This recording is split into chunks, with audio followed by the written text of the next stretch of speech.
Hello YouTube family, કેમ છો? મજામાં થઈશું તો સ્વાગત છે તમારું અમારી ચેનલમાં વિલેજ રસોઈ બોયમાં. ને આજની આપણી રેસીપી છે બટેકા મસાલા ભીંડી. તો વિડીયોમાં બિના રહેજો અને ચાલો આપણે શરૂઆત કરીએ રેસીપી બનાવવાની. તો આપણે બટેકા મસાલા ભીંડી બનાવવા માટે જરૂરિયાત પ્રમાણે બધો સામાન લઈ લીધો છે. તો આપણે વાડીનો દેશી ભીંડો લીધો છે, તો આપણે એને કટિંગ કરી નાખશું.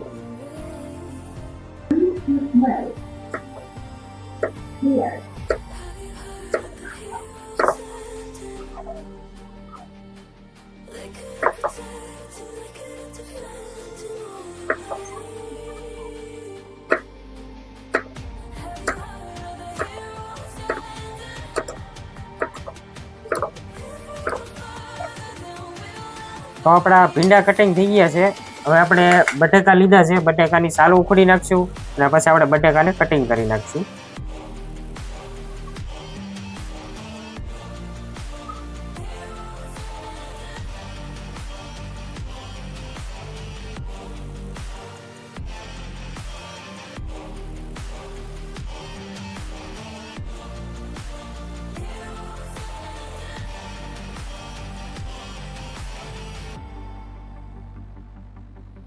તો આપણા બટેકા કટિંગ થઈ ગયા છે. હવે આપણે ડુંગળી લીધી છે, ડુંગળીને પણ આપણે કટિંગ કરી નાખશું.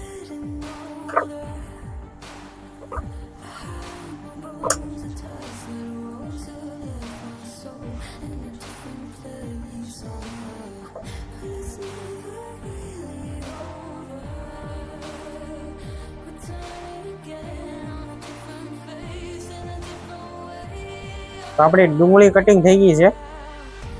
તો આપણે લીલા ધાણા લીધા છે, એને પણ આપણે કટિંગ કરી નાખશું.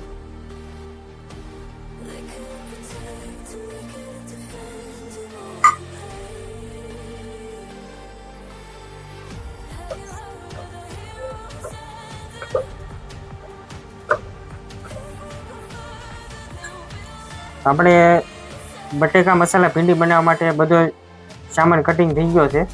હવે આપણે બનાવવાની શરૂઆત કરી દેવું.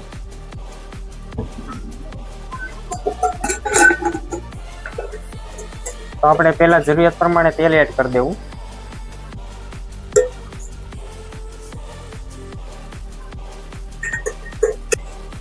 તો આપણું તેલ ગરમ થઈ ગયું છે, એમાં આપણે જીરું એડ કરી દેવું.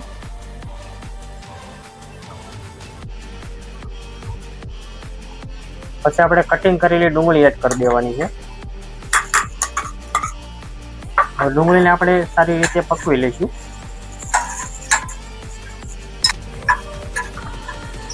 તો આપણી ડુંગળી પાકી જાય ત્યારબાદ આપણે કટિંગ કરેલા બટેકા લીધા છે એ આપણે એડ કરી દેવાના છે. હવે આપણે બટેકાને પણ થોડી વાર માટે પાકવા દઈશું.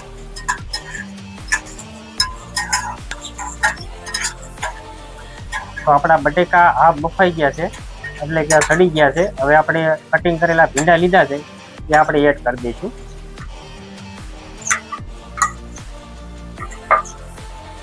હવે ભીંડાને પણ આપણે થોડી વાર માટે પાકવા દઈશું.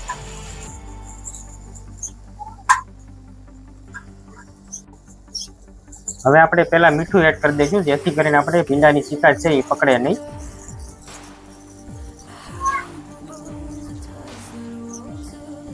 પછી આપણે હળદર પાવડર એડ કરી દઈશું.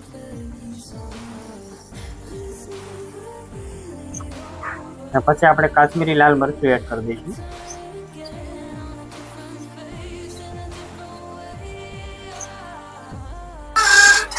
હવે આપણે જે બધા મસાલા નાખ્યા છે એને આપણે મિક્સ કરી નાખશું અને થોડી વાર માટે આપણે પાકવા દઈશું.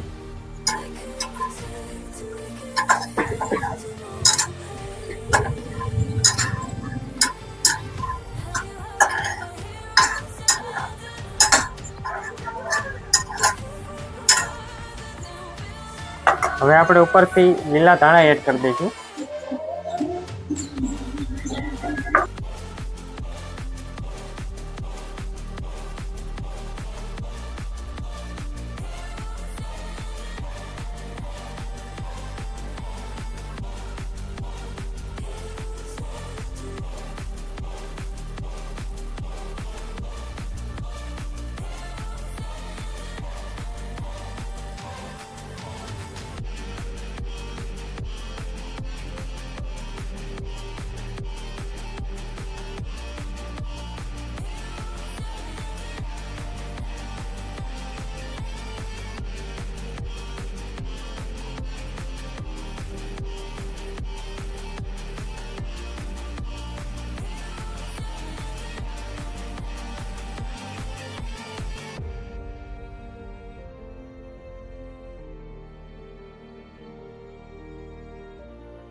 તો ફાઇનલી મિત્રો આપણે બટેકા મસાલા ભીંડી બનીને કમ્પ્લીટ થઈ ગયું છે, તમે જોઈ શકો છો.